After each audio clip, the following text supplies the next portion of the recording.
সুতরাং এই যে ব্যাংকের বাইরে যারা আছে, ব্যাংকের ভিতরে যারা বিশৃঙ্খলা সৃষ্টি করছে, আইনের চোখে তারা কিন্তু দোষী।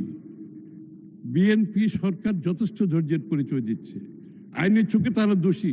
কোন রকম ফিনান্সিয়াল ইনস্টিটিউশনের সামনে ভিতরে বাইরে বিশৃঙ্খলা করার অর্থ তার শাস্তিযোগ্য অপরাধ, এবং এটার জন্য 2 বছরের জেল হতে পারে। কিন্তু বিএনপি সরকার অত্যন্ত ধৈর্যশীল, এবং আমরা কিন্তু অসম্ভব টলারেন্সের মাধ্যমে সরকার পরিচালনা করছি। এই যে এত বিশৃঙ্খলা সৃষ্টি করা হচ্ছে বিভিন্ন জায়গায়, সরকার কিন্তু খুবই ধৈর্যের সাথে দেশ পরিচালনা করছে। আমি আশা করব আপনারা সহযোগিতা করবেন।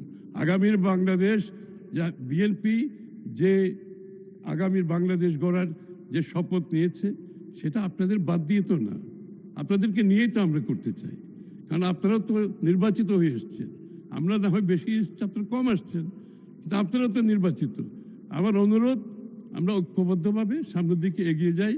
প্রতিটি জায়গায় এ ধরনের ছোটোখাটো ইস্যু নিয়ে বিশৃঙ্খলা সৃষ্টি করলে রাজনৈতিকভাবে আপনারা খুব বেশি লাভবান হবে না।